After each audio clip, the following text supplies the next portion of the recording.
Hannibal! You made me wait for a year, man!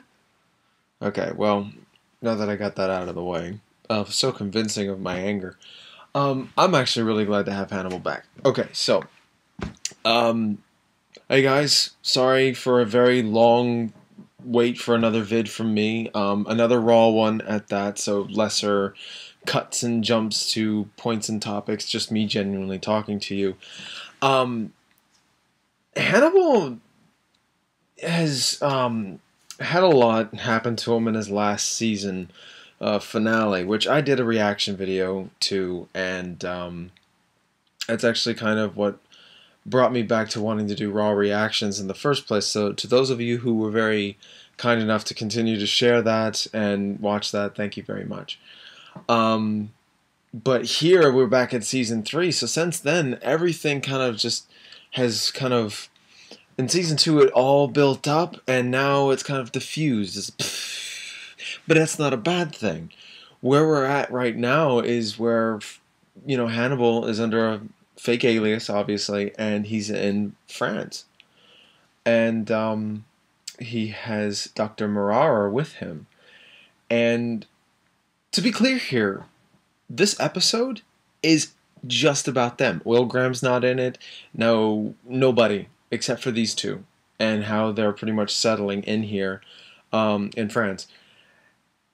And to be honest with you, this could have sounded very disappointing in a season 3 premiere. But to be very, very honest, this is actually more so like really good. In lack of vocabulary there. It's awesome, actually. Pristine at best, because this is the first time that we've ever really had such a focus on Hannibal and what he wants to do, how he's doing things, how he's settling in, and kind of getting closer to the source material, because these last 2 seasons have been prequels, and now we're getting closer to what we all know, like the Red Dragon and from Silence of the Lambs and stuff like that. Well, if anyone who's ever seen the show from the get-go until now, to those who are very critically minded, they know for a fact that it was more focused on Will Graham and Hannibal, more on Will Graham and his mental state and, what he can do. And now it's focused on Hannibal. This first episode alone is just focused on him. And that is incredible. That's what Hannibal really needs to be about. The show, anyway, is mostly about him. And they finally took that chance and did it. What they did in the first couple of seasons was really kind of build up Hannibal through somebody else's perspective, which was good, but not, I don't think anyone can say positively that that's always a good thing. Sometimes they're like, well, I think they focused a little too much on Will Graham. Well, I'm cool with pretty much anything that any show ever wants to do, except for maybe kill off all the wrong characters. Heaven forbid. Game of Thrones. Sorry, allergies. The thing is that I'm okay with that real slow build-up. I really love that, because then it gives you enough chances to really kind of build up in your mind who this character really is. And Hannibal's sake, you could see that he had an identity crisis. Then you could see that he was trying to learn to trust. And now his trust is broken. He's absolutely broken. But he's got a sort of game to what he's doing, especially now in France, because we just saw, he's still up to no good. Yet you still love watching him.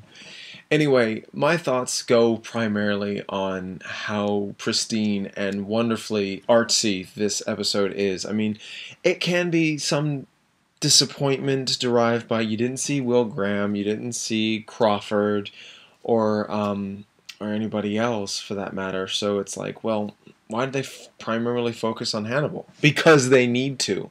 Because they need to show you where Hannibal's at.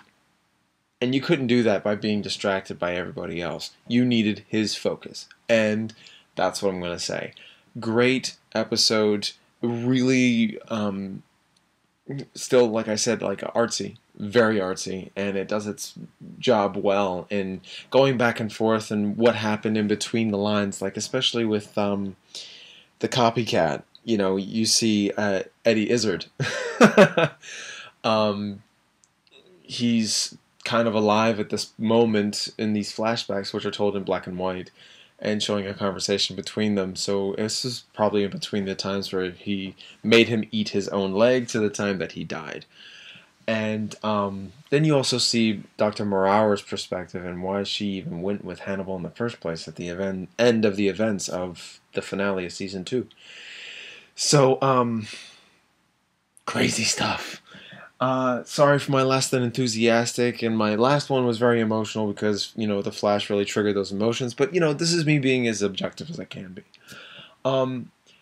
I thank you all for watching. I hope you do enjoy this. I do plan on doing many more Raw reactions, but if you've liked this video, please keep watching. I will get out more, as many as I can, especially for Hannibal.